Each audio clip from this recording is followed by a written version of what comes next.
OK, donc dans un des clips précédents, j'ai parlé de ma théorie de Willow Bunch, comme quoi ça aurait été le premier endroit où il serait allé et il serait graduellement déplacé vers l'ouest. Est-ce qu'il s'est servi de la connexion francophone au début ou non? Ça reste à être prouvé. On verra s'il a visité les fils francophones ou non. Ce qu'on sait, par contre, c'est qu'en 1909, il y a une carte postale à sa famille. Chers parents, ne soyez pas inquiets si je suis 1 ou 2 semaines sans vous écrire, et même 1 mois, car je suis en train de me trouver une job pour 1 mois ou 2, car le meilleur temps pour le homestead est mai, et je partirai pour en prendre un. Je compte être prêt pour vous recevoir dans le milieu de juin de votre fils Ernest. Vous recevrez un peu d'argent de moi bientôt.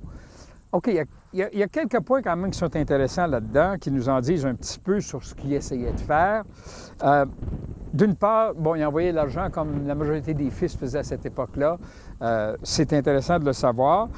Et il compte se trouver une job, donc, pour 1 mois ou 2. Où est-ce qu'il voulait aller? C'est sûrement pour un round-up à l'époque, au moment où il l'a envoyé.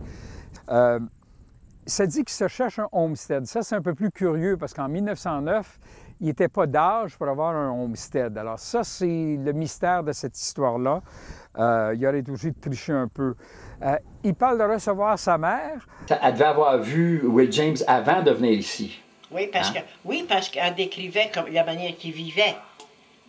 Elle dit, ça n'a pas de bon sens de vivre comme ça. Elle dit, elle ne voulait pas qu'il vive de même. Elle dit, je ne pourrais pas vivre, savoir qu'il vit comme ça. Il va falloir qu'il s'en revienne dans l'Est. On sait que la mère de Will James est venue dans l'Ouest canadien pour voir son fils, qu'elle était au désespoir, qu'elle a voulu le ramener chez lui. Est-ce que c'était en 1909 ou en 1911? Il restait déjà dans, on appelle ça l'écurie, mais c'était une maison dans ce temps-là. Ah ouais. Puis les 2 maisons étaient pas mal neuves, puis on bâtit ça en 1911. Qu'est-ce qui s'est passé aussi? Bon, il y a la fameuse Dolorina. On a quelques dessins de Dolorina. Will James écrit, envoie, il y a toujours cette jeune femme qui est avec lui. Qui était Dolorina? C'est une énigme qui reste à être trouvée.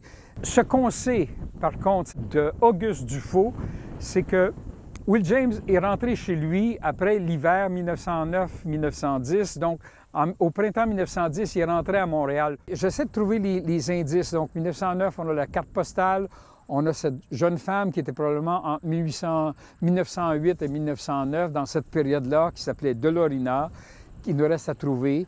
Et ensuite, ce qui nous reste.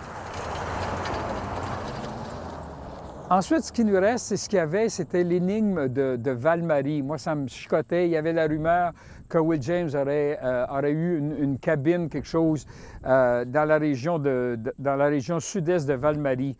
Alors, à ce moment-là, j'ai rencontré cette merveilleuse poète, historienne, Thelma Poirier, avec qui j'ai discuté longuement. Je lui disais, il doit y avoir une preuve, je vais aller à Regina, je vais essayer de trouver, est-ce qu'il a vraiment pris un homestead? S'il en a pris un, ça doit être écrit quelque part. Et Thelma s'est tournée, mais elle m'a dit, mais oui, mais ça, je l'ai, ce papier-là, moi, je sais qu'il l'a. Donc, Will James avait déjà signé en 1911, en juin, le 23 juin 1911, signait déjà Will James.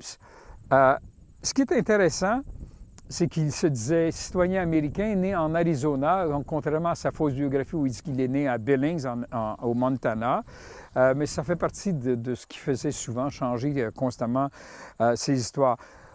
On voit la partie où il a habité, c'était un quart de carré dans les divisions qu'on a en Saskatchewan, plus il avait pris un preemption, c'est donc l'option d'achat sur la section nord.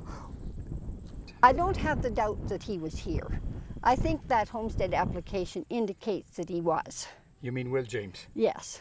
The little story book, I think it's called The Young Cowboy. I was told that Will James came here to give a copy of that book to Walt Larson in 1935. He came back to look at this place. Thelma avait entendu de la bouche du petit-fils de Walt Larson, donc de Bob Larson, elle avait entendu de sa bouche que lui savait où était le dugout de Will James. Donc, les Larsons ont toujours parlé d'un dugout et ils savaient exactement où il était, à 240 verge au sud, plein sud de leur ranch. C'était là où ils disaient que c'était le dugout. Le dugout, c'est un trou que les cowboys creusaient dans la colline. Donc, il y avait 3 murs qui étaient déjà en terre. Ce qui faisait, c'est un toit puis une devanture. Et il y avait une petite maison. But this is still the area. I don't know which part of it for sure or anything. But this didn't seem to be this large when I was here before. Je suis allé dans un premier temps avec Thelma, mais Thelma avait été allée là avec Bob Larson 15 ans plus tôt et se souvenait que vaguement où était l'endroit. Moi, je ne croyais pas que c'était le bon endroit. Je suis retourné le lendemain. J'ai naïvement pensé que j'avais trouvé la place. C'était pas ça du tout. Je m'étais complètement... J'avais trouvé des bouts de bois qui avaient été amenés par la rivière, par le cru de la rivière.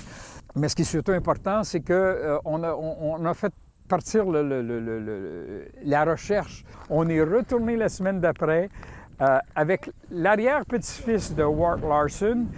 Et là, lui, en fouillant, en venant voir l'endroit que je leur avais montré, lui a, je pense, trouvé possiblement l'endroit où était le dugout. Alors maintenant, la balle est dans le camp de Parc Canada. C'est à eux d'entreprendre des recherches archéologiques. Je pense qu'historiquement, c'est très important qu'on arrive à trouver